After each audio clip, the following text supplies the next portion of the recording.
महायुतीने निवडणुकीत कोणकोणती आश्वासनं दिली होती? कर्जमाफीबाबत कोण काय म्हणालं होतं?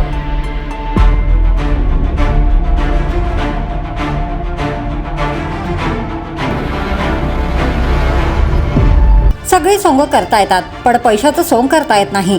मी महाराष्ट्रातील शेतकऱ्यांना स्पष्ट सांगतो की 31 मार्चच्या आधी त्यांनी आपल्या कर्जाची परतफेड करावी. राज्याच्या आर्थिक स्थिती पाहता किमान 3 वर्ष शेतकऱ्यांना कर्जमाफी देणं शक्य नाही. उपमुख्यमंत्री आणि अर्थमंत्री अजित पवार यांचं शेतकरी कर्जमाफीबाबतचं हे विधान आहे. बारामतीतील एका जाहीर कार्यक्रमात ते बोलत होते. विधानसभा निवडणुकीच्या वेळी महायुतीनं आपल्या निवडणूक जाहीरनाम्यातून राज्यातील जनतेला अनेक आश्वासनं दिली होती.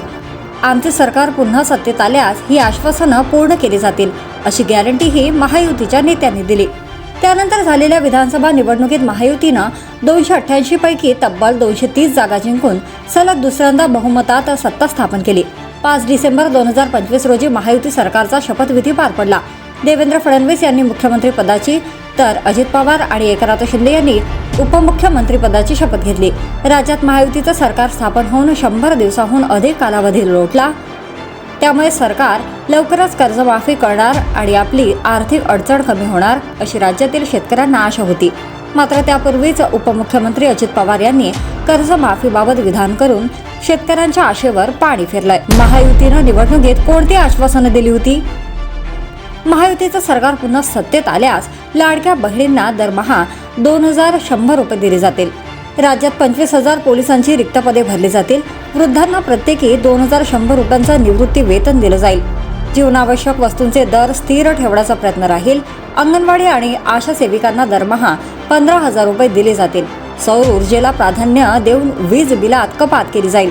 याशिवाय शेतकऱ्यांचं कर्ज माफ करू आणि सन्मान निधीचे पैसेही वाढवून देऊ अशी विविध आश्वासनं महायुतीनं आपल्या निवडणुकीत जाहीरनाम्यातून दिली होती.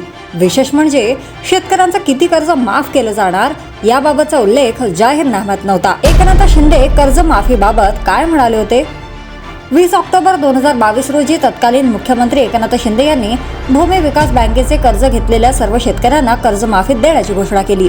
यासाठी जवळपास 964 कोटी रुपये सरकारकडून देण्यात येतील असंही ते म्हणाले होते. इतकंच नाही तर विधानसभा निवडणुकीच्या प्रचारातही शिंदेंनी आपल्या जाहीर सभेतून कर्जमाफीबाबत आश्वासनही दिली होती. मात्र राज्यात महायुतीची दुसऱ्यांदा सत्ता स्थापन झाल्यानंतर शिंदे कर्जमाफीबाबत फारसे बोलताना दिसून येत नाहीत. देवेंद्र फडणवीसांनी कर्जमाफीबाबत काय म्हटलं होतं? 2024च्या विधानसभा निवडणुकीच्या प्रचाराच्या वेळी तत्कालीन उपमुख्यमंत्री देवेंद्र फडणवीस यांनीही शेतकऱ्यांना कर्जमाफीचं आश्वासन दिलं होतं. राज्यात पुन्हा महायुतीचे सरकार स्थापन झाल्यास अन्नदाता शेतकऱ्यांची कर्जे माफ करू असं आश्वासन फडणवीसांनी नाशिक जिल्ह्यातील चांदवड येथील सभेत दिलं होतं. महाविकास आघाडीचा जाहीरनामा निवडणुकीचे जुमले असून लबाडाचं आवतन जेवल्याशिवाय खरं मानू नये असा टोलाही त्यांनी लगावला होता. कर्जमाफीबाबत अजित पवार काय म्हणाले? पुणे जिल्ह्यातील बारामती तालुक्यात शुक्रवारी शेतकरी मेळावा आयोजित करण्यात आला होता. या मेळाव्याला उपमुख्यमंत्री अजित पवारांनी हजेरी लावली. त्यावेळी उपस्थितांना संबोधित करताना उपमुख्यमंत्री म्हणाले, विधानसभा निवडणुकीत काही गोष्टी घडल्या होत्या. आर्थिक शिस्त गरजेची असते. त्याचप्रमाणे मी अर्थसंकल्प सादर केलाय. विरोधकांनी जी टीका करायची ती केली. आम्ही वास्तववादी भूमिका घेऊन अर्थसंकल्प सादर केलाय. मी राज्याचा अर्थसंकल्प सादर करतो.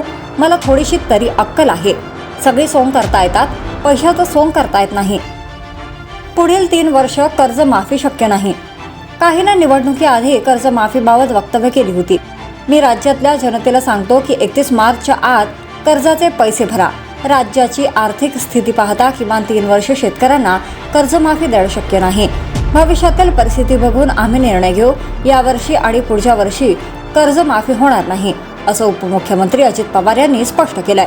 विशेष बाब म्हणजे यापूर्वीही उपमुख्यमंत्र्यांनी पुणे जिल्ह्यातील दौंड येथील एका जाहीर कार्यक्रमात कर्जमाफीबाबत भाष्य केलं होतं.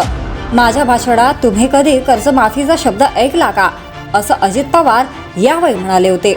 जर तुम्ही अजूनही YouTube चॅनलला सबस्क्राईब केलं नसेल तर ते लगेच सबस्क्राईब करा.